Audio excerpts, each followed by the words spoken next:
followed by Georgia, Texas A&M, Oklahoma, and Texas. You switch over to 4 o'clock. Not a lot of changes there. As we scroll down, LSU with a nice game. Smell Softer head to Alabama out of LSU, but they do get the in-state Devontae Lee, our earlier coverage on ESPN2, ESPN2, well, and ESPN2 College Football Live. Matt Chick, Trevor Manners, Jim Moore, and National Recruiting Director Tom. Hour to go here, 3.5 hours into our coverage. What did we learn here about the early signing period and the late signing period? Learn that it's been a success so far. I think that's the big thing that I would point to and feel like the one thing I'm looking forward to as we continue to track this is some of the volatility that we experienced with coaching changes in the month of January after the first signing period that we didn't have as much of the first go-around. Will that give kids pause to say, well, maybe I want to run the risk here and take a step back? I don't know if it will, but we saw a lot of changing going on in January. Then in kids, as we all know, they commit and sign to a person and not a program, and that can be dangerous. It can be very dangerous, especially with as much movement we're seeing late now with coaches. You know what I took away from today? This is what I found interesting so far is what's up, brother? Dabo and Nick talking about how important characters. You know, we focus so much on talent. It comes from an NFL background. You know, there was always a talent aspect, and there was always the aspect of how did you value character. It's good to see that those two teams that are the two dominant teams in college football are putting a real emphasis on character. I really appreciate that.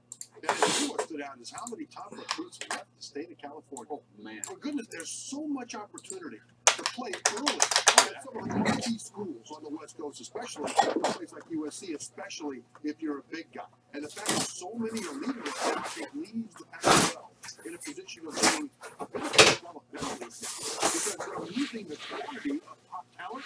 They've got to develop the guys that they do get the teams that are getting the top talent out of their own state. We got to coach in the Pac-12. You buying that? I absolutely buy it. I think right on point. And especially there's not a lot of big men out west, and now they're not getting the big men. You can't play football. And then seeing some of the Polynesian kids that have typically gone to USC or Washington or Utah or UCLA, and now they're going to Tennessee, and they're going to Notre Dame, and they're going to Alabama. That's very concerning about the Pac-12. You mentioned that Henry Tohoto earlier on our coverage from De La Salle High School in California announced his intention to sign with Tennessee. Tennessee is on the short list of the next announcement of the final one of the day. Darnell Wright, the lone remaining uncommitted top 10 player, Lugan. And as with most offensive linemen, the technical side is going to come to maturity and development. But this is a big, quick twitch kid that's got great feet, balance, and agility. Can be a bit of a waist bender at times, which many kids at his height at the high school level will have a tendency to do. But you can see he can roll his hips. He's got some power, and he's got a good base. And what I like about him is he can adjust to moving targets downfield. He's so athletic. Now, we talk about being a waist bender. That works in high school when you're that big and powerful. At the next level, you will eat a lot of dirt. You will fall right on your face quick. I know coming out of high school as an offensive lineman center, I was great at chopping down middle linebacker. I could get out there and knock him down. I got to college, I did the same thing in Howard and was the middle linebacker at BYU. Now he's the head coach of Utah. He taught me the flavor of pain. I tried to trap it, just bam! So I learned how to stand there and squat down. And I learned it at one of these 4 schools, Alabama, West Virginia, North Carolina, or Tennessee. We go to West Virginia, Huntington High School in Huntington, West Virginia, for Darnell Wright and his announcement. You waited until the late signing period. The wait is nearly over. You can end it right now. Darnell, appreciate the time here, sharing this moment with us. What's it going to be? Continuing academic and football career at the University of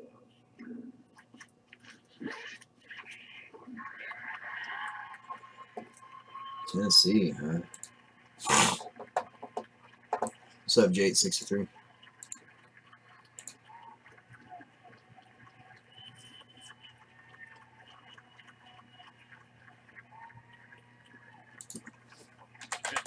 Got to make some room for the air there with the extended Velcro. Darnell Wright pick Tennessee. Obviously leaving the state. Why the ball? It's a good fit for me. Not just football, but for everything academically. I had to go. All right, so we got the divisional, and we got PYT 17 out there. The 17's got a few other teams gone, You actually. visited Tennessee last weekend. What was it about the visit that stood out to you? The Royals and the Giants. It was just the family feeling of going there. Everybody there, they're welcoming. I don't know if it's a Southern thing, but that's just how it is and how it was. And just felt comfortable. You're an Under Armour All-American, and that week you spent some time. Thunder. What's up, Mike? Another 5-star offensive tackle. He's at Tennessee right now. What were those conversations like about joining forces with him on that offensive line at Tennessee? Yeah, Marnie's the homie. I don't know, we don't really talk about it much. What's going on, brother, man? Playing together, How you been? trying to kick it. So, I don't know. You're going to be kicking it as homies there in Tennessee. Darnell, appreciate the time, and congratulations. Thanks for sharing with us. Yes, sir. And I got this stupid cold I'm trying to shake. Me and the girlfriend have been laid up. Offensive tackles in the class, right? I need it to go away because we're leaving Sunday for our vacation. I'm going to propose to her, so hopefully we're both healthy for that. Getting excited. All day long. That's where it starts. That's what your foundation is. I'm gonna bring something up, and it's gonna be a sore spot for Tennessee fans because we've been here before with really prominent, talented Tennessee fans. Trey Smith, and Butch Jones. Sorry for all the fun noises. He got the program better than it was when he took over. But the large criticism. Oh, dude, right? Where you're at? You're in. I think you're in Chicago, if I remember correctly, right? Maximize their ability to produce and win. And for Jeremy Pruitt, he's early in the process here. Yeah, that's what I thought. Now that next step of the evolution comes. Yeah, here, man, it's been. Yesterday it was like 75, 76. It was hot. I was running around in shorts and a t-shirt when I was up. But dude, I know what you're saying when it comes to the temperature swings. Yeah, because then it drops down to 30, 40, you know. Today it's going to be like in the 40s and 50s.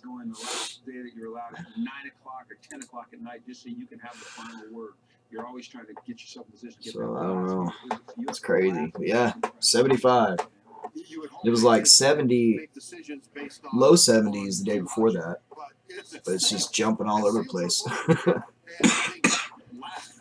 That's why I moved to the South, though. I was in Denver for a long time, and I hated it. Denver is just winter most of the year. It sucks. What do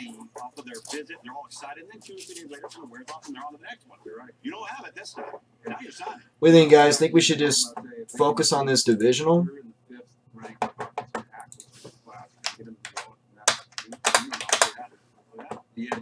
think we can knock a divisional out pretty quick.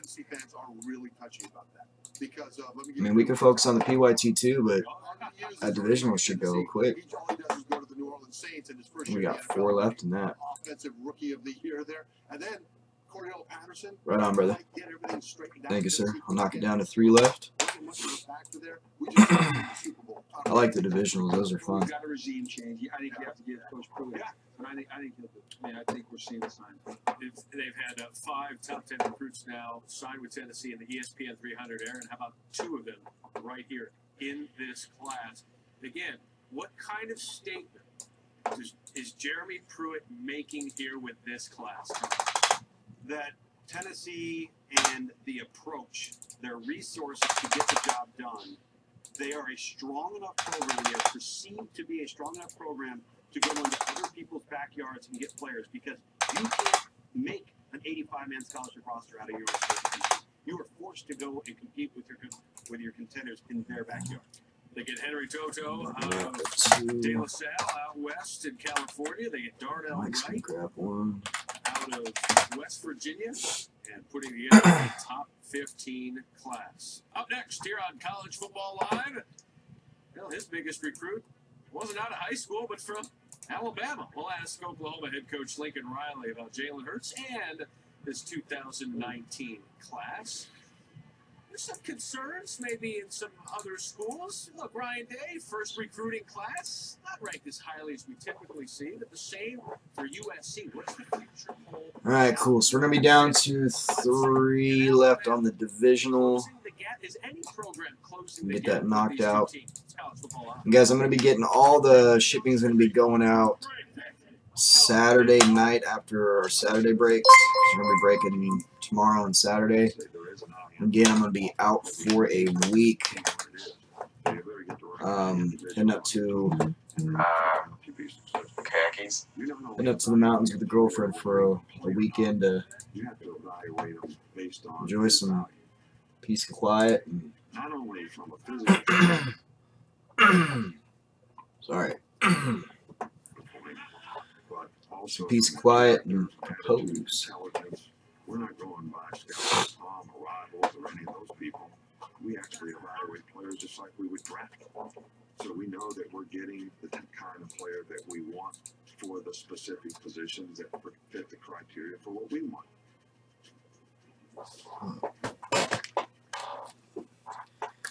What's up, Ian?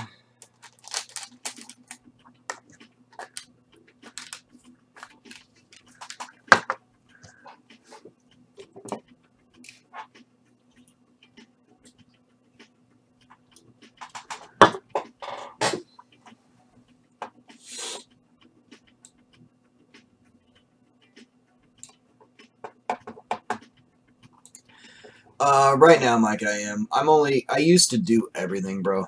I used to have pretty much every product that came out, I had it.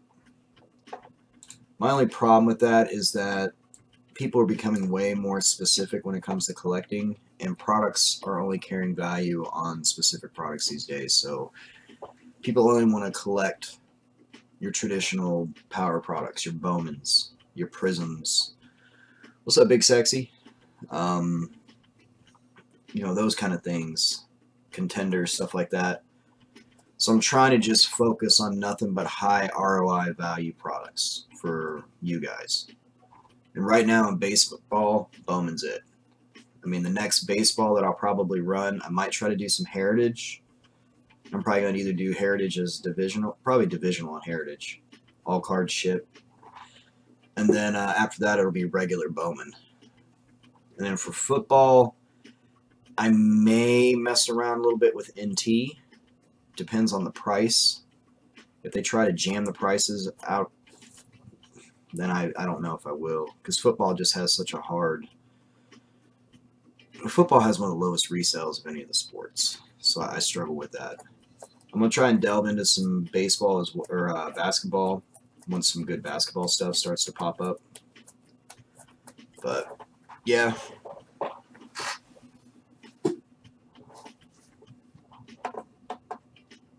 Exactly, and that's what I'm worried about with it, because they're going to jack it way up. And contenders, I mean, you look at how much it was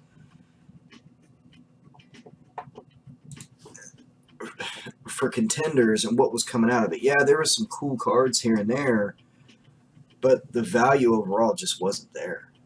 I mean, contenders was raping people. It was weird.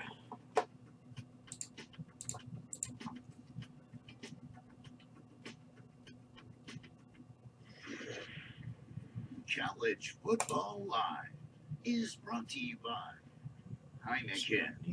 Enjoy Heineken responsibly. And K Jewelers for all the moments. For love forever. It has been a fascinating past 6 months there at Ohio State, specifically with Urban Meyer. Of course, you had the Zach Smith allegations and situation back in the summer. Urban Meyer eventually placed on administrative leave and eventually suspended in that for a few games. And then in December, announced he would retire after the Rose Bowl. Ryan Day named as his replacement. And then just a month ago, Justin Fields transfers to Ohio State. The former Georgia quarterback today on his new head coach, Ryan Day, and exactly, but even if you do get a Barkley, I mean, it's still not going to barely cover your buy-in. Blake, I agree with you on Contenders being probably one of the better football products there is, especially when it comes to, you know, how long it's been in the hobby and how much hobby love it gets. Because, I mean, I remember when I was younger collecting, it was SP Authentic and Contenders.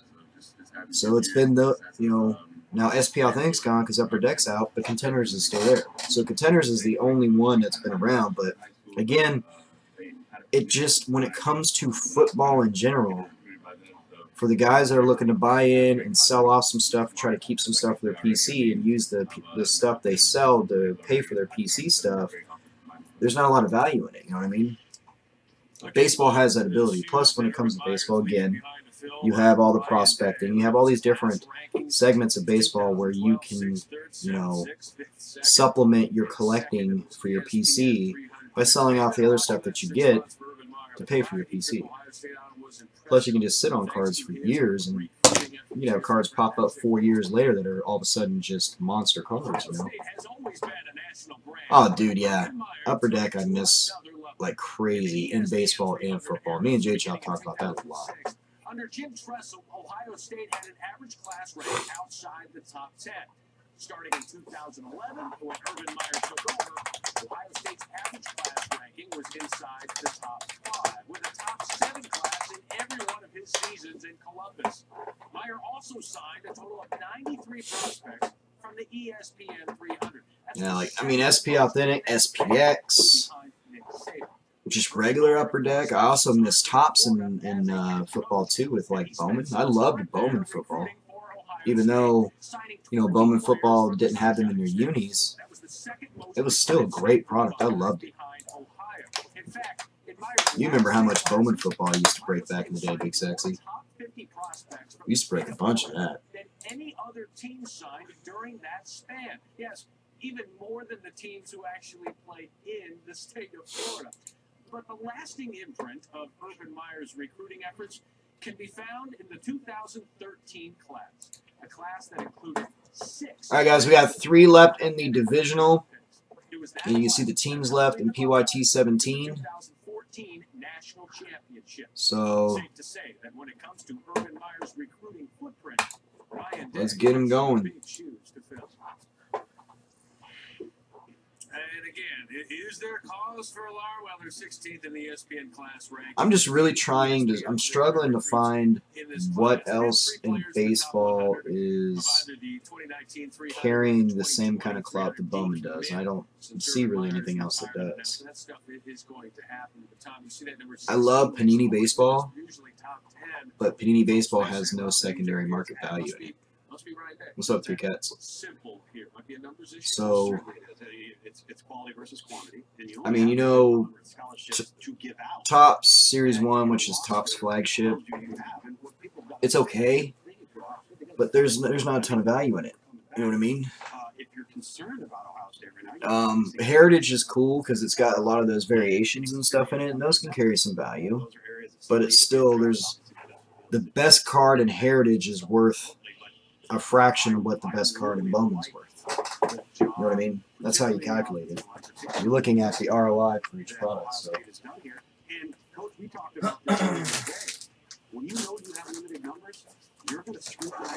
I'm trying to be smarter about this whole thing. Just make sure that what I'm putting out there is good for you guys. Because before, just running everything that came across the board, it was just 90% of it was garbage. There was just no return for you guys. Right.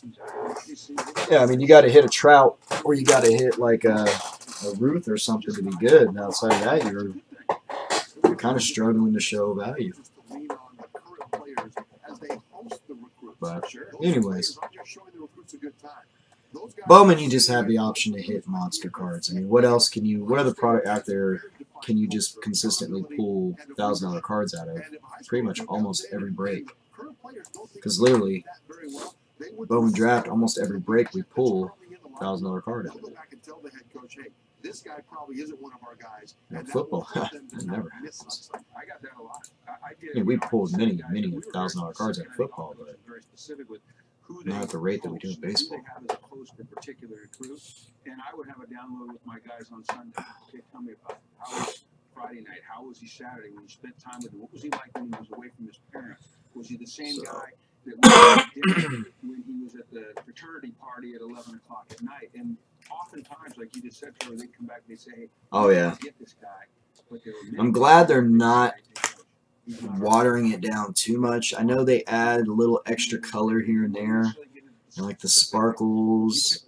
You know, they put in the black 1-on-1s this year and stuff, so they've added a little bit more to it, but they haven't watered it down and given us like a million different colors and just saturated the market with it. Bowman, they do a good job. Topps does with continuing to create scarcity with the market. You want to go deeper? I'll go deeper with you. Everyone's got a reason to say what they are saying. So That's something I've always respected about Topps. Topps has always done a pretty good job about what happens with USC. Remember, Clay creating a good product and retained by athletic director Lynn Swan. creating a following with it, and they're one of the oldest brands in the, last year, Cliff Kingsbury, I guess they are the oldest brand left. Had a sandwich there out west and left for the Arizona Cardinals. And then in that time, Brew McCoy, who had actually enrolled and was on campus. Especially the Bowman name. The Bowman name has been around longer than the Topps name, I believe. Texas was his other finalist there. Aside from SC, then you have Graham Harrell named the new offensive coordinator. On a certain level, SC, given everything that's happened in the last couple of months, and the subpart of season missing a bowl game as well. I'm not too worried about it. Yeah, I think Clay Helton is actually doing a better job than he gets credit for. 1930s. His first full year as the head coach there, he won the Rose Bowl. His second full year, he won the Pac-12. Now, last year they fell off. First set of Bowman baseball was right 1939. with the players that are available. They're not getting a lot of big guys. They're on the West Coast is. They're getting some, not a lot. But he's got tremendous skill guys. And I think bringing in Cliff Kingsbury in the air raid offense was a smart move by him. And when Kingsbury left, 1952 is when Topps started. Air raid tree, Graham Harrell, to come in. Those are the kinds of guys that maximize skill guys. The Desert Shield ones? And I think they're heading in a good direction based on their resources available. I agree that I don't remember those. Clay's done a really nice job. I think he's a good. I know there's people that collect that Desert. My brother actually had, he picked up a set of those Desert Storm, Desert Shield, or whatever cards from an auction. He got a full set of them for super cheap. Their entire secondary, and I think some of the optics, the hits he's taken, you know, in public relations with Brew leaving and things like that. I don't think 91. I wasn't collecting cards in 91. I was out of the hobby at that point.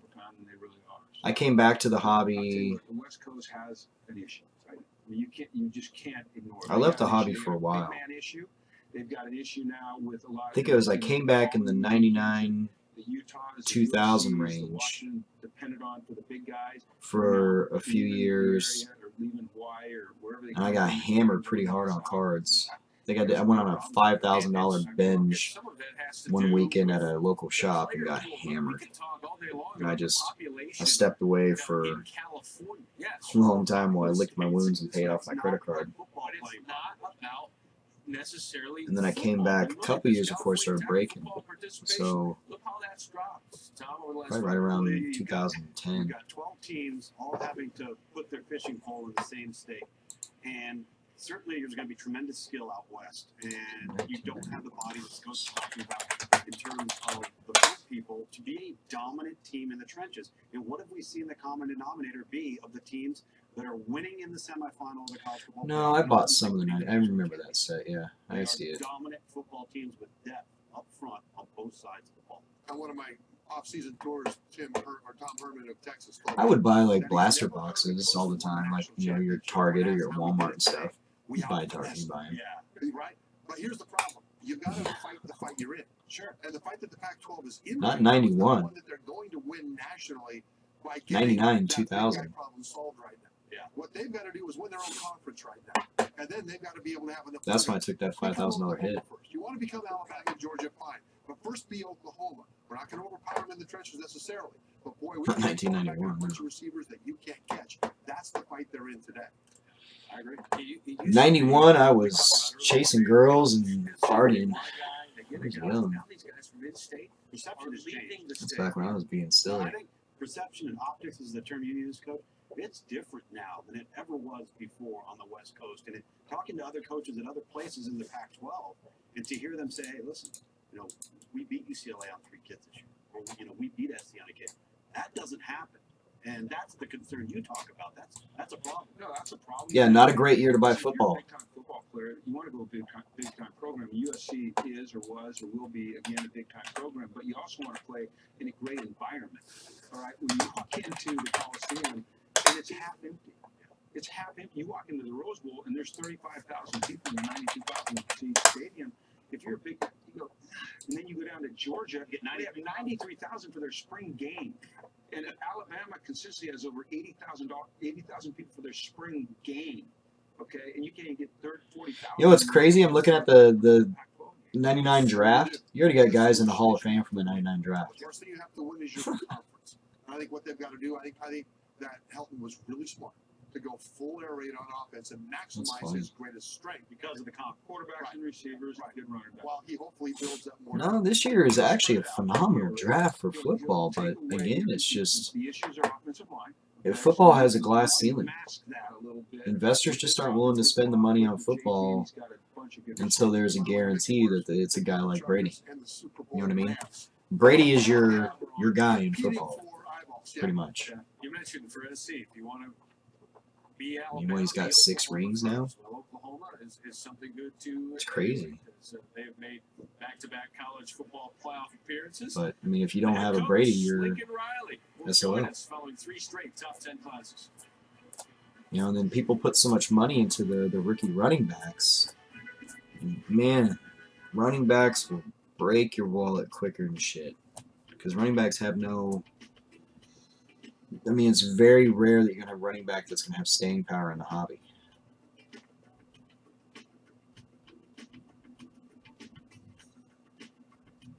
Yeah, I agree with you, Mike. Right, AJ Green's a beast. Yeah, but you get a Saquon. I mean, yeah, Saquon broke records, and Saquon's great. But I mean, Zeke Elliott was doing the same thing when Zeke came out, and then Zeke's cards tanked. You know, because they just hit this ceiling, and then it's just they go down from that, and then the focus changes so quickly. So rookie running backs are just scary to gamble on and collecting. Quarterback in football is the only place to go. I mean, receivers, just like Big Sexy's talking about, get an AJ Green rookie auto for less than $20. And AJ Green's a beast. But I mean, wide receivers don't carry any super hobby love. Obviously, tight ends either. I mean, you can get a few tight ends that might have a little bit of value, but you're going for the quarterbacks. And then the quarterbacks go swing so far up and down depending on each game. And people really don't want to invest into a quarterback unless they know he's going to be the next Brady or the next Peyton Manning or the next Elway. I mean, we're seeing some stuff out of, like, say, Wentz, Goff, possibly, I don't know, after that Super Bowl.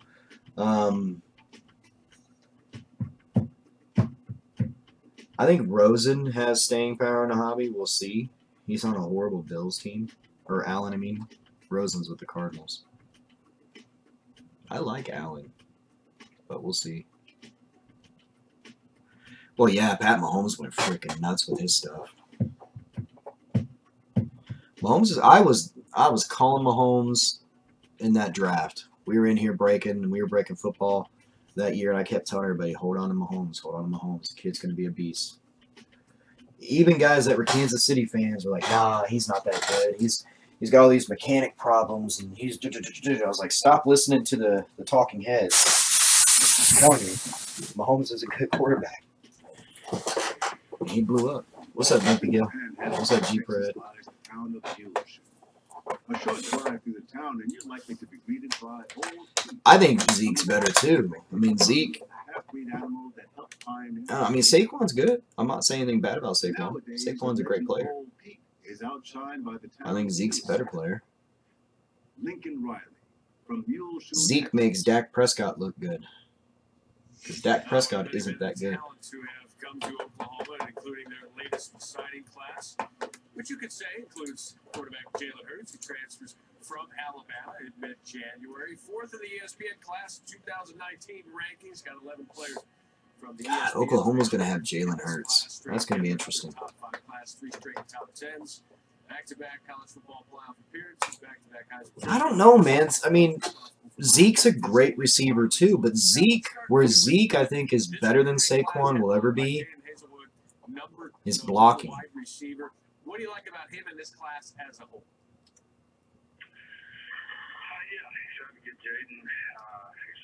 You know, Zeke will block and protect that quarterback, and he can block well too. And he's a good little scat back when he wants to be too, because he can get around and kind of sneak through. But I don't know. I mean, like I said, Saquon's good. I think Saquon's a great running back. And he's got ball catching skills, receiver skills. I think he can block as well, not as well as Zeke. He's got good top end speed. You know, he can juke and jive and get away from guys when they're coming after him. So I mean, I get it. I mean, Saquon's a special running back.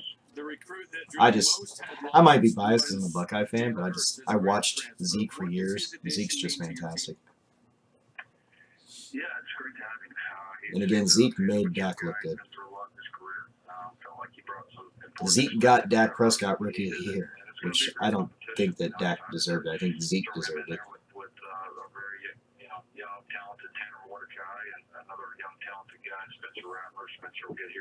Is it the OSU thing? The non-first rounders, yeah. Oh, yeah. Here, hold on, let me bring them up. What's that kid? Kyle Lauletta. I like Kyle Lauletta. Conversations you've had with him recently. He's obviously got a big decision to make. Projected as a first-round pick in the NFL. It seemed during the season it was, all right, this is it for football, and then we're going to baseball. But then he just so happened to win the Heisman. What do you think he's going to do? Well, I know what he's going to do. I'm gonna let Kyler let him have his moment, but I'm excited. I'm thrilled for his opportunity. Mason Rudolph. Mason Rudolph's actually going to be really good. Both wanted to, put the kid in a position, from our standpoint where he could, excel at both. He certainly has the talent to do it and hopefully put himself in a position where he said Kyle Lauletta professionally and has that opportunity and that option. And he's, give the kid credit, man. He's done a lot, did a lot for this university, done a lot in a short time, and he's put himself in a great position where I think he could go be a fantastic player. I don't know about Mike White yet.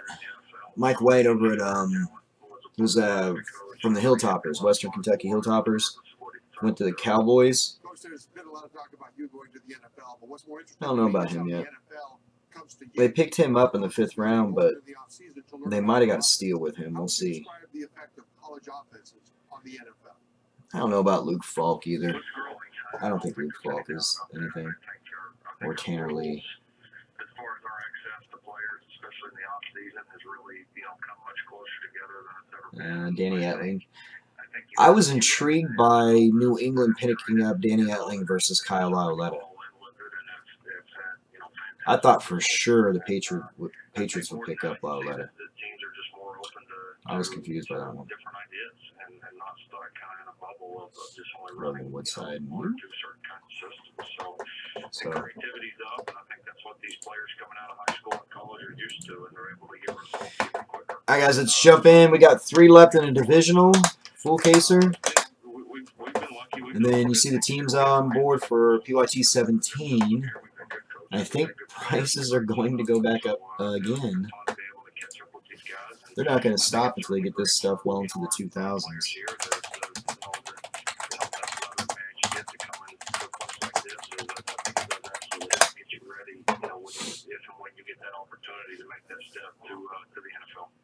Lincoln, really appreciate the time. Congrats on a great year and as well as the recruiting class. Thank you so much.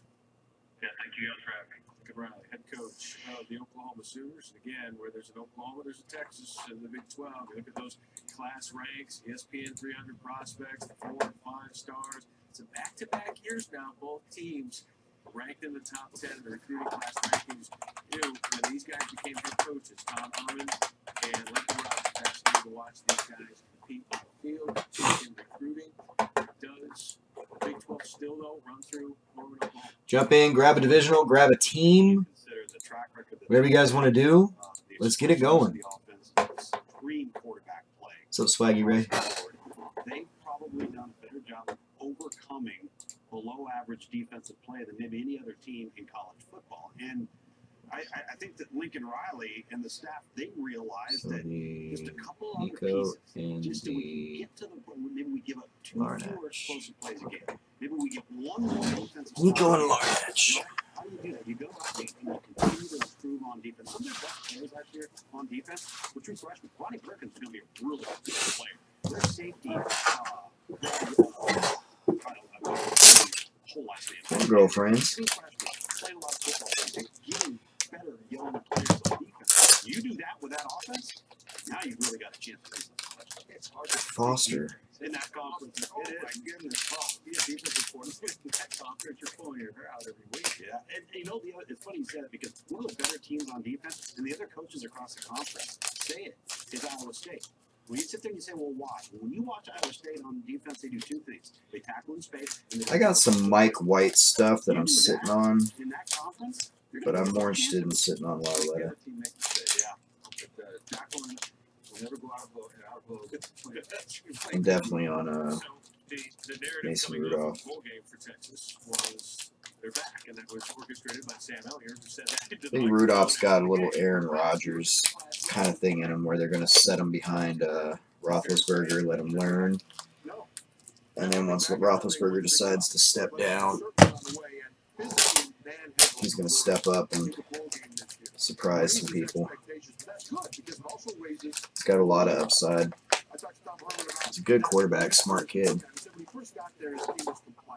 That means they did what they were told to do because they were told.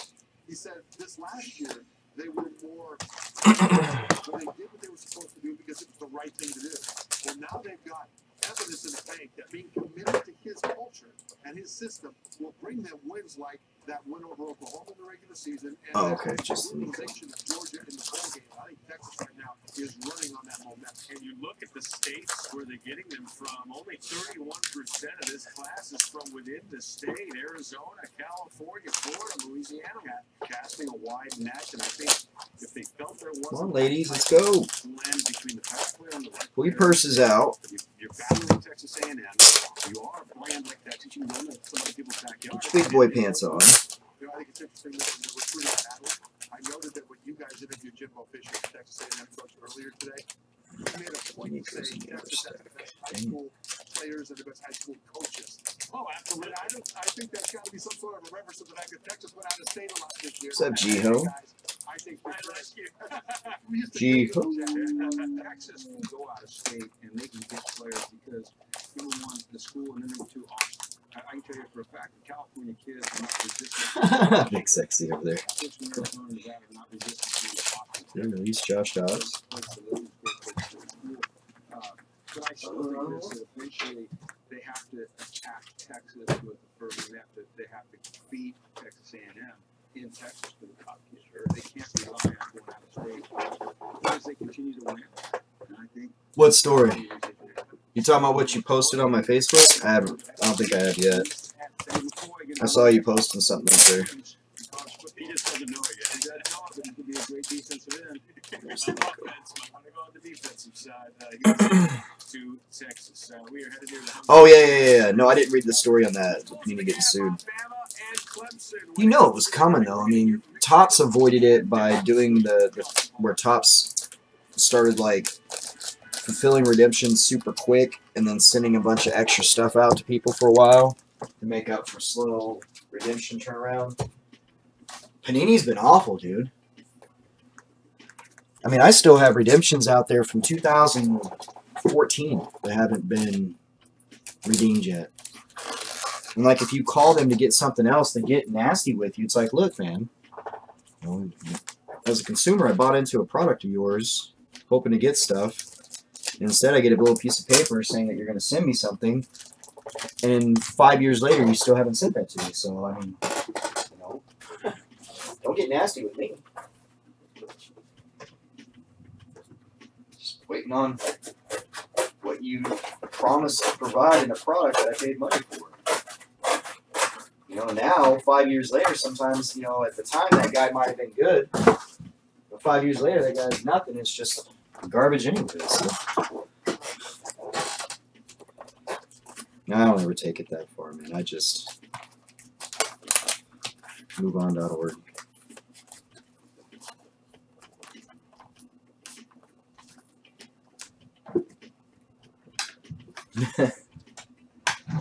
No.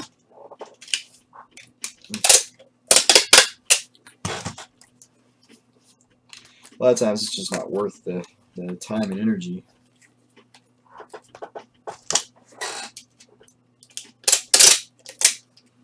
Yeah, so I mean, people are losing money on these redemptions, and like people will buy a redemption card, and they'll spend big money on that redemption card. They'll submit the redemption to wait for the card, and hope that when the card comes in live, then they can flip that card and make a little profit for themselves.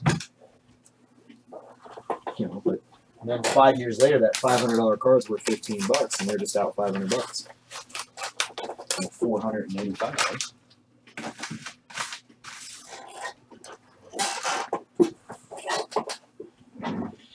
You bought a redemption? See, that's why redemptions don't carry the same value as the live card, because people are a little weary about redemptions. Topps not so much, because I mean Topps is pretty good at redeeming their cards. They really are.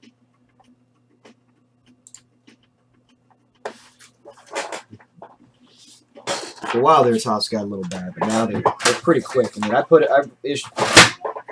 I sent those Ryan Weathers redemptions out, and I got those back in like 3 weeks, I think, even if it was that long.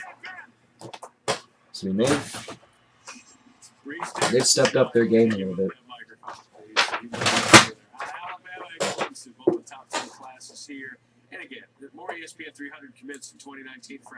Well, we've talked about this before too. Some of that has to be on the player and the player's agent.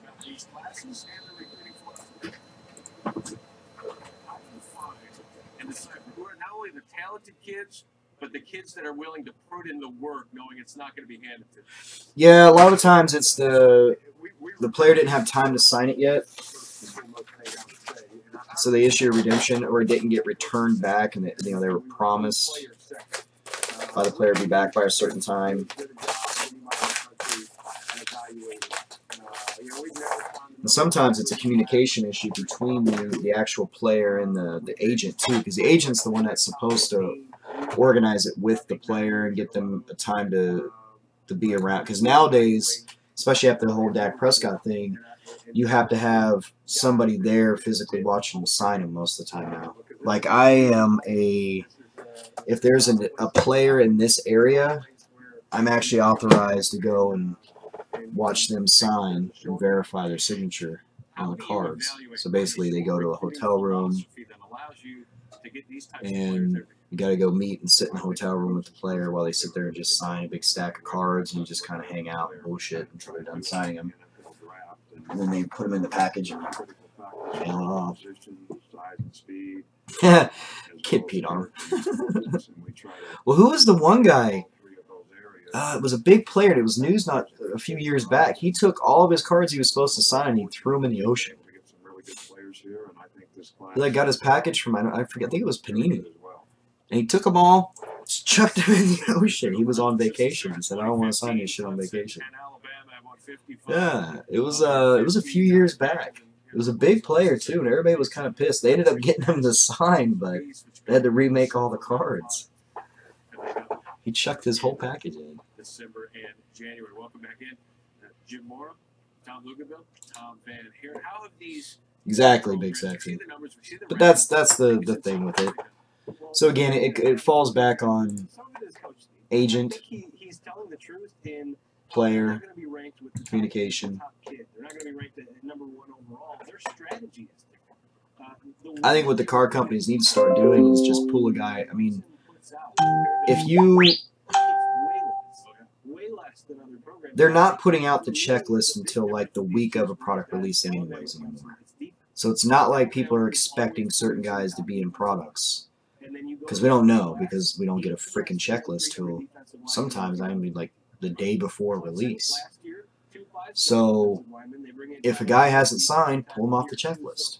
And don't put any redemption cards in there. You know, if you got, it's a week before pack out, okay, just pull the guy out of the checklist. Well, they separate themselves at two positions, along the front and then on the perimeter. One of the ocean cards. One-on-one ocean card. And then in the offensive line. I mean, these two teams are physical. Yeah, and then find them. Because it's part of their Players Association deal that they have to sign. It's hard to hit on a quarterback. What's up, Ricky? It's hard to be right on a quarterback. That's the whole deal now with the car companies having these, you know, like Panini owning football and basketball, Topps owning baseball. With the Players Association, they have to produce X amount of products. And then in return, the players have to guarantee signatures and X amount of signatures, blah, blah, blah, at a certain value. So, I mean, it's all contractually binding. But, I mean, I want them to get away from the individual ownership of particular sports and just let everybody jump back in. Because I miss the days when you had Upper Deck, you had Topps, you had Fleer, Don Russ. God, even back in the day with Collector's Edge. I liked Collector's Edge a lot. I couldn't believe Collector's Edge went out. They made a great product. I thought they were way ahead of the game when it came to everybody else. It's not entitled, right? All right. It's been highly recruited. Still doesn't have a feeling. No, they should get fined for not signing. You shouldn't pull them from ever signing again, but they should get fined. That'll get their attention. And not everybody feels that way. They get those types of guys, and it's the intangible talent, of course. We all see talent. We can all see talent. We got time them. We can, you know, see how high they jump. We can watch. Nah, because then that'll just make his non-signed stuff jump in value, like you saw with Myles Garrett. And then early in the year with Lamar Jackson fussing about how much he was going to get paid for signing. Him and his mom, actually. That was mostly his mom. Action Pack was decent. But it was nice to have, it seemed like all the companies were, you know, trying to beat each other to the, come out with the coolest products and stuff and innovative products. Now you just, with them just owning each product, now they can just charge whatever they want. And all we've seen is a drastic spike in cost. Alabama, #1 yet again in the class rankings, and obviously the SEC footprint has. But I mean, I miss products like SP Authentic. The quality of SP Authentic football was a fantastic product. With the on-card signatures, the thick card stock. I mean, Upper Deck knows how to make a good card. What is the state of Florida when it comes to recruiting? SPX was always a cool product too. Old school contenders, because that was playoff before Panini bought it out. Playoff made a good card. Ultimate, but there. What was the other one? It was it came in the 10. It was an Upper Deck one. What was it? Exquisite. Exquisite was a great product, man. Big Sexy remembers the Exquisite days. We used to bust a lot of Exquisite. Actually, what do I have a who's my? I think it's an Eddie George auto from Exquisite that I love.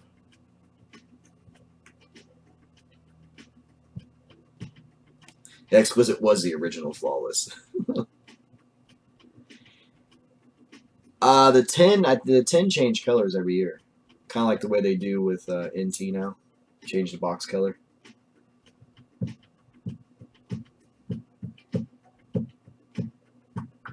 But even just flagship Upper Deck football was nice with the on-card autos. I got a bunch of Upper Deck rookie autos of my Buckeye guys from last couple years of Upper Deck being out there, and they're just good looking cards. Just really crisp, nice looking cards. You have a few of the old Exquisite 10s?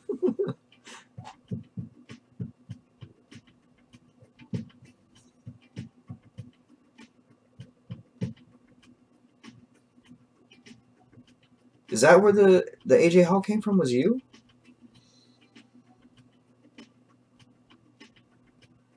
An old Don Russ and a 10.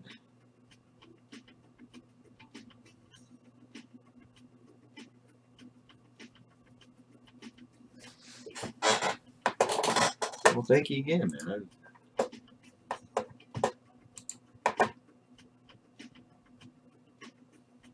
Yeah, because AJ Hawk, he was a Packer. Also a Buckeye, but that's been locked away. I haven't even touched those cards in a while. Actually, no. I mean, I pulled the boxes out with the hurricane and I took them with me to Ohio. I didn't go through it, but I had all my PC stuff with me. Recruiting class rankings again as of the 4 o'clock Eastern hour. You can see Bama, Georgia, Texas, and Huff. But when I got back, I put them right back away. Putting that together, you scroll down about the other. Good, Ricky. Good. Me and the girl have been sick. Kids are getting a little sick too. We were in bed all day yesterday. But no, we're heading out Sunday to go up to the mountains, and my girlfriend rented a cabin right on the border of Tennessee and North Carolina. So we're gonna go up there we're there for 5 days. But we're leaving Sunday morning and we're going up to Asheville. And I'm gonna hang out with my cousin for a day in Asheville. And then from Asheville, we're going to go to Bryson City. I'm going to propose. Going to drop to my knee and tell her, baby, you're the only legs I want to spread for the rest of my life. Romantic. We were though, bro. Like we got up before, got her ready, and she was vomiting and had a nasty headache and was super lethargic. And I took her to work, and I get to work, and she's just like, I don't think I can do this, and she never calls in. Like she is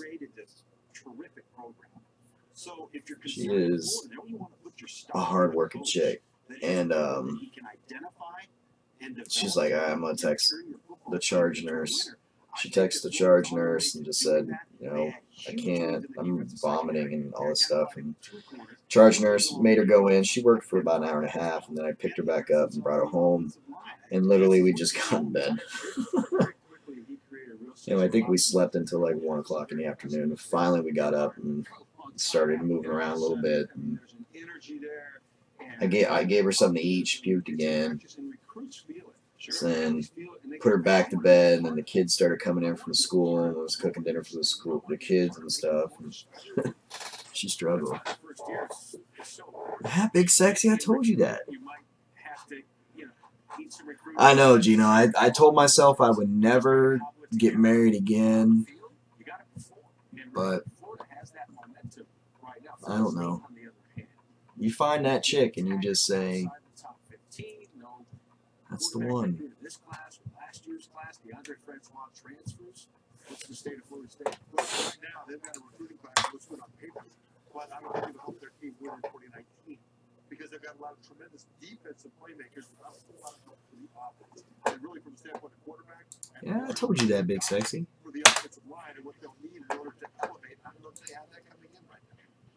I would agree with you, Trevor. I think there's nah. Thanks, Trip. She's a good woman, man. It's going to be fascinating to watch. Again, Sam Howell decommitted for multiple reasons, but went to North Carolina. We're still struggling to find a bigger place so we can all move in together. Because we live right down the street from each other, but we're both paying for 2 houses, and we spend You know, if I'm not staying at her house, she's staying at mine. We spend every night together. But it just sucks bouncing around between house to house. You know, we should be able to, like...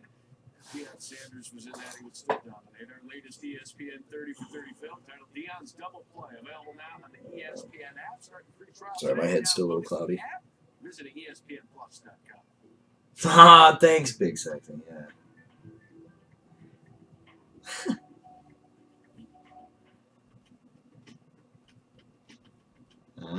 No, brother.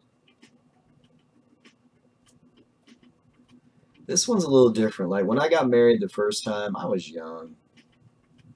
You know, me and my ex still are friends, even though we have our differences, but I shouldn't have got married.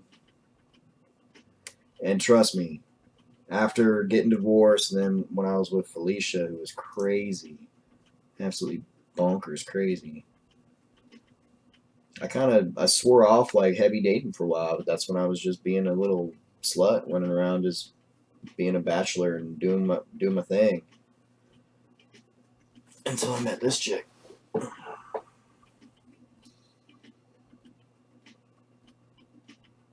A flawless diamond card.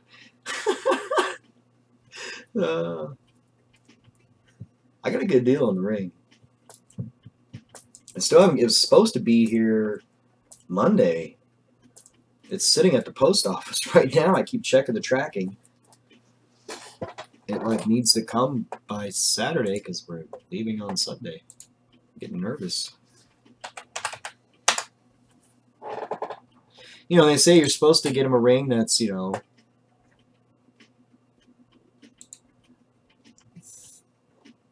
three months worth of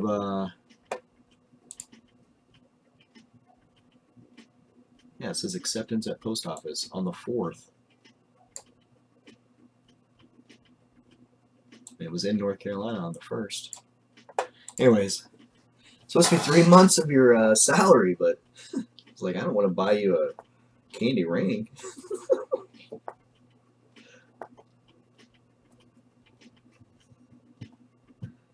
No, I got an idea of what I'm going to do.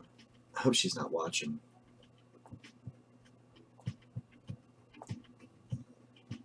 No, she's probably not on break. She's first out today, so she's probably working hard right now. But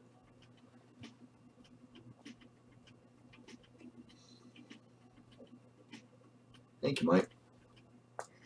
Well, not congrats yet. I can almost guarantee she's gonna say yes, but you know, you never know until you actually ask. Get down that knee, and they're like, yeah, maybe we should wait a little bit. Oh, we got another Australian punter. This one's a grown man, Lewis Headley. Everyone in the room needs to show ID now.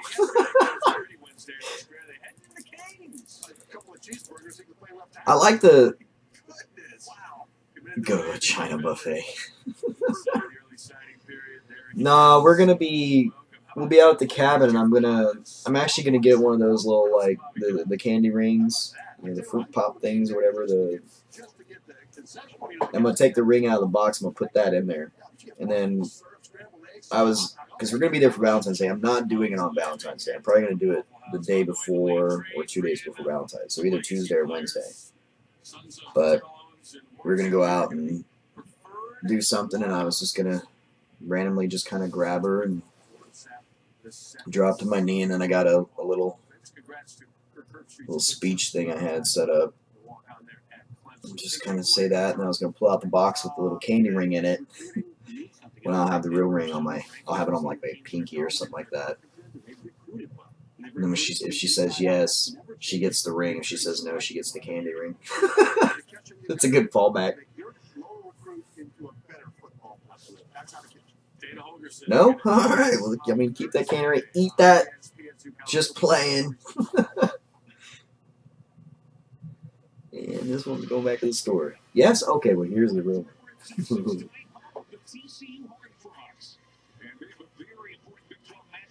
What's up, Mad G?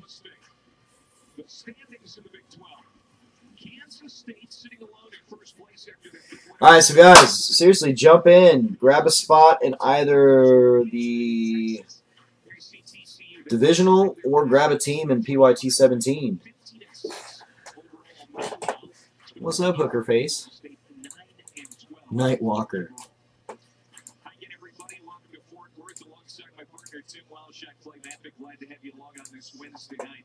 TCU has lost 2 straight. Tournament team, but they've got to get things turned around in a hurry. It is tonight a must-win. It is, because they have not played well on their own, 0-5 in conference, but they've been very good in this building, especially offensively.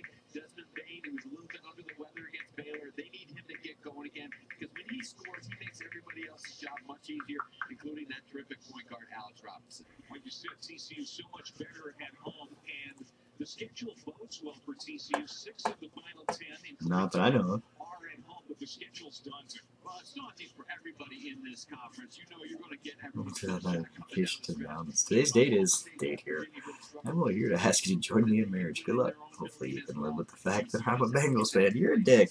Especially with their top 3 scorers. And they need their leader, Alex Robinson, to continue to play well. The senior point guard recently reached 1,000 career points. Tonight he could set the all-time record for assists at TCU. He's been fun to watch. And think about Alex Robinson. He is the guy that controls the pace of the game. He runs the pick-and-roll game as far as I can see. As good as anybody in this conference or one of the best in America. He'll make TCU go tonight, especially in transition. She wouldn't understand it, man. Do have some star power. Cam McGriff. Like, she knows about the breaking, and I've talked to her, and she gets it, but she doesn't get it. Like, I'll try to talk to her about some of the big cards you guys hit sometimes, and I'll be excited and everything, and she's like, I just don't understand it. I'm like, you don't need to. It's cardboard crack. Just, damn it. Damn, I'm expecting a room anytime soon. That's funny. On the road here tonight in Fort Worth. Both teams coming off blowout losses, looking to rebound in the Big 12. The game is next.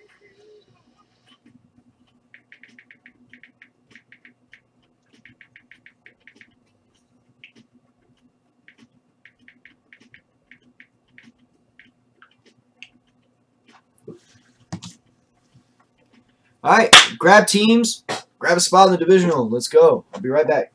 I'm gonna grab a drink real quick.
I'm Chris Goddard in studio. We hope you're enjoying college basketball. Due to time constraints, we're going to move you ahead in the action.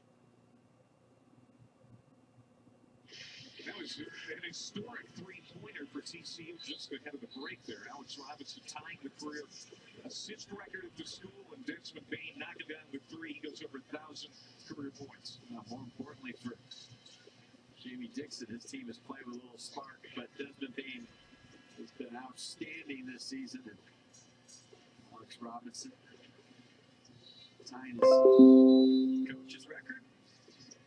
Corey's on the bench. sure he's happy for his player.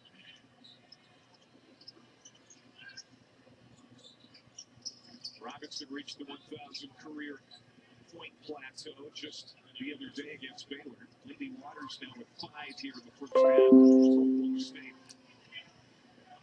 And Mayan throws it away right into the hands of Likely. He'll finish at the other end for the Cowboys. It's back to a 5-point difference.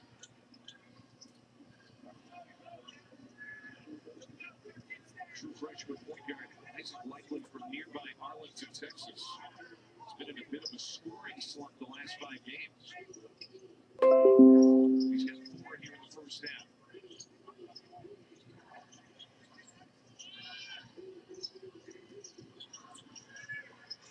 Mayan again throws it away, and Mayan not having a good start to his night. That's blocked inside by Nemhard. Kick it out. Curtis Jones can't hit the 3. Out of bounds, it'll stay on this end with 11:03 to go.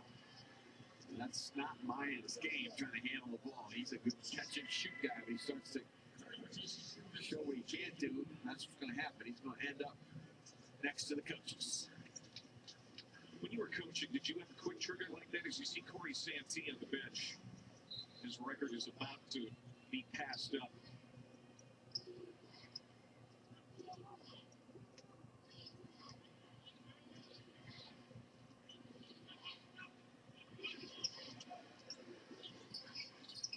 I'm going to ask you that question again. Did you have a quick trigger when guys were messing I was focused on Coach Dixon and we were trying to listen to somebody was barking at me over there. Yeah, absolutely. You got to start doing stuff they're not supposed to do. You got to be able to, you got to let players play through their mistakes, but if they're repetitive and they happen over a period of time, you've got to make sure they understand. That's what they understand sometimes it is a quick seat. Nemhard misses the 3. He's Oklahoma State down just 5. Jones, the Indiana transfer, goes to Ane inside, and Ane having a good first half for Oklahoma State. Does a good job of presenting that big body in there, and again, he does not try to do anything he can. It just gets long and big, and then one little step to the rim and a nice soft touch. He can defend too. Miller got around him. He can't finish at the rim. And McGriff with the outlet. Waters deep 3.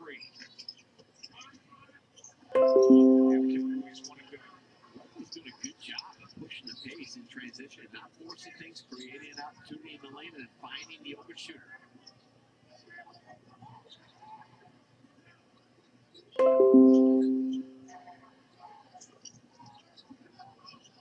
TCU offense has been sluggish at times here recently. No 70-point games in the last 5 games. Shot clock down to 3. That 3 is good for Desmond Payne. What a half. His 4th triple here in the first. Oklahoma State's got to make an adjustment. They must get up closer. They make it, put it on the floor, get a little bit more help. And Alex Robinson, now the all-time assist leader at TCU. And again, one of the reasons he does it because he always has his head up. He's got great pace, great control of the basketball, and delivers the pass where the offensive player can do something with it on the catch.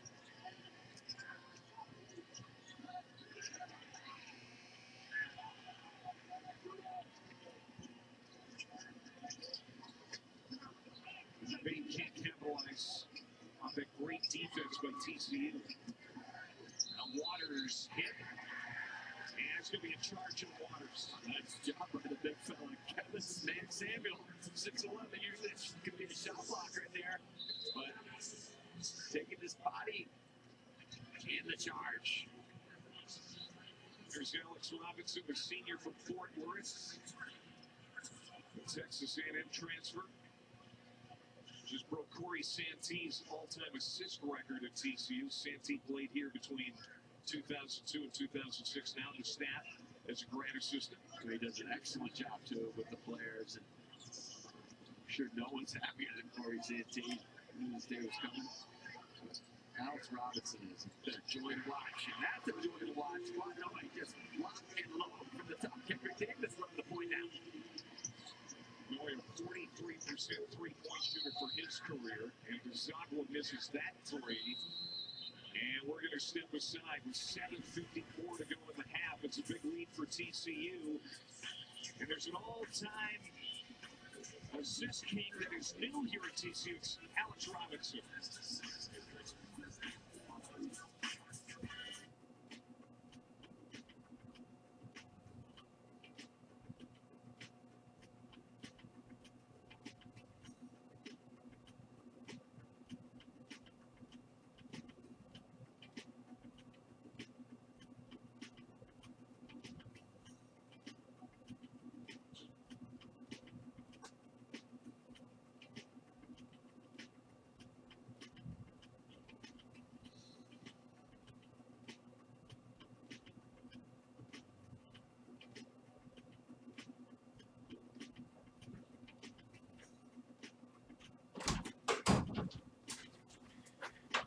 My girlfriend hit me up and said somebody hacked her son's Xbox account and got her credit card information. Blake B!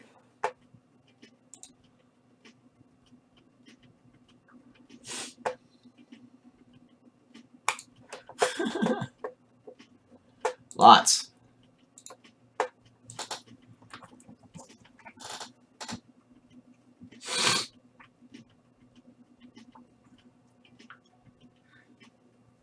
I stopped putting a live card on my kid's PlayStation account a long time ago because they kept hacking that and stealing my card info. I started putting a prepaid card on that. And if she needed something on it, I would load money onto that card.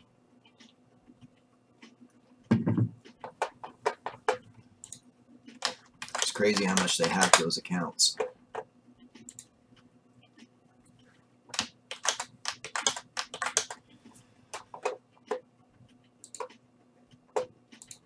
Alright, girls, let's go. Teams or divisional spot.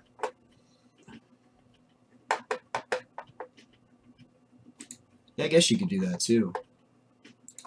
But then the problem with that though is it's still linked to that account, you know what I mean? That's why the prepaid card thing is where it's at, because you just put on what you need. And like you get like a green dot or whatever they are, and you can just load on whatever you need, and you can use it right away. And you can just log in and just transfer over to it.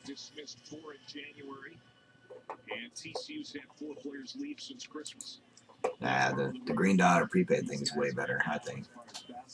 But yeah, putting your actual credit card information on your PlayStation or Xbox is dumb. Their systems get hacked constantly. I mean, you gotta think about it. That's the only people that are on those things all the time are gamers, and gamers are, they know a lot about technology. A lot of them are coders and hackers and all kinds of stuff, crackers.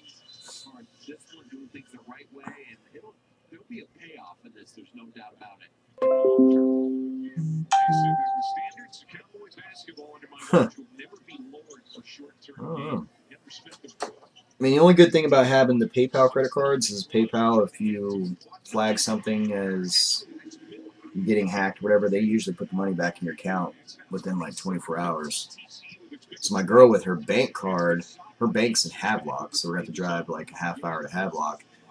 And then God knows how long it's going to take for them to credit her back. She said it was only like a little over $100, so that's good. But still. What's up, Bob? What's up, Crew Cat? What's up, Evan?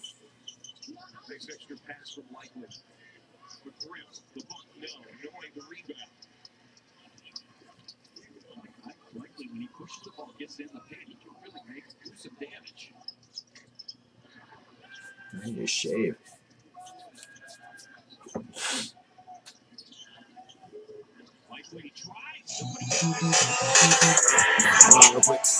Come on, guys, jump in the store. Hello. It's a 7-point game. Back in 30 seconds.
Sorry about that.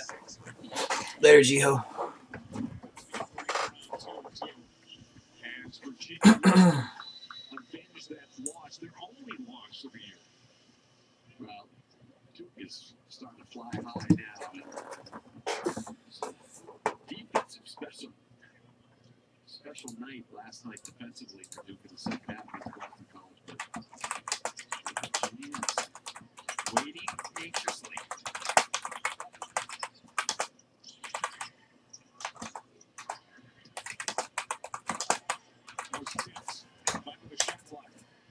Can he do it again? You bet. Desmond Bain with 5 threes in the first half. Oklahoma State had not played it well at all on the perimeter time. At that time, you really had the defense stretched out. In this zone, they're not really rotating quickly enough on the weak side to get to the shooters. Bain has missed 2 shots here in the half, and they've both been from 2. He's 5 for 5 from 3. Oklahoma State, whether they're in man or zone, they kind of have their hands down. You see in the zone, they're not reacting. They're moving on the catch instead of on the pass, and that's too slow for Isaac Likely on the perimeter. He's got to know that Desmond Bain is in his neighborhood. Likely going right to the rim and slams it down. What the heck, yo? The keeper from Mike Boyd. I like his improvement level over the last few weeks. He was playing a lot of confidence and explosive, powerful, and the ability to elevate. Last 5 games shooting 23%. He's playing defense too, Likely off the steal and bounced it off his knee out of bounds. This time he was a little bit too aggressive. He probably should have slowed down and looked for Dzagwa on the perimeter, but Likely can do this. He can really get where he wants to go. He's got good ability to handle the basketball, and TCU look really late on the rotation. Each team with 6 turnovers. Hey, Matt, did you get your, Matt G, did you get your tracking? Robinson, Bain again. That time he's off the mark. His first miss from 3, kept alive by Miller. Robinson into the paint, looking for help. Here, I got it right here. It says Saturday. I'll put the tracking number in your IM. Thomas Dzagwa finishes on the I was just on my phone when we were talking, so I couldn't. It's hard to find it on the phone.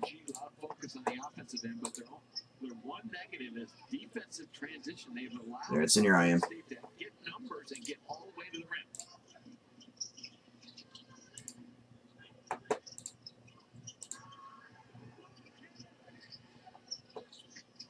Luckily was closing out on Quacknoy, but he got the 3 off in time and nails it. TCU was feeling it from the perimeter tonight, and Oklahoma State What else we got? must make some sort of adjustment to get close. I know they've already tried to do it. Look, it's nothing against Kyle Lowry, but if you ask any of us, like, why do you think the Raptors may not get out of these? Lowry's excellent regular season point guard. In the playoffs, he's been something less when you wanted him most to be the man than the man he's been in the regular season. At least in high leverage moments, you know, that's the feeling you come away with. A guy like Mike Conley is a really good two-way player. It's coming. It's coming. I think is the kind of upbringing where you look at the Raptors and you go, oh, wait a minute. Now it's not just the quiet, your best player, your floor generals, Mike Conley, you know, in big situations. I think that's the kind of move. I mean, You got some nice cards in that lot, too. So I think it's what, the purple Gorman auto, the regular Gorman auto. Then you have that orange paper Gorman, which is nice. You had a couple of the Gorman refractors, a bunch of Gorman chromes, a bunch of Gorman base. And you had the Luke and Bakers. I think it was Luke and Baker. We had the gold wave auto of him as well.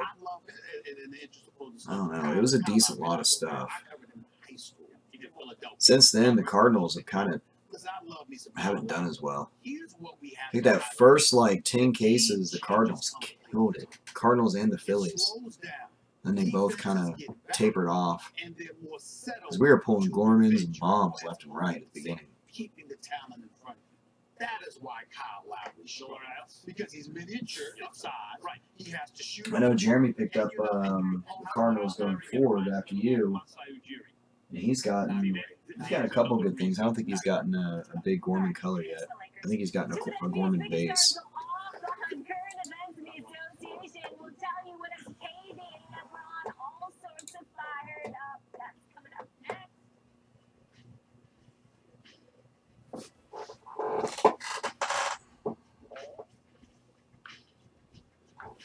There's a lot of stuff Michael follows online.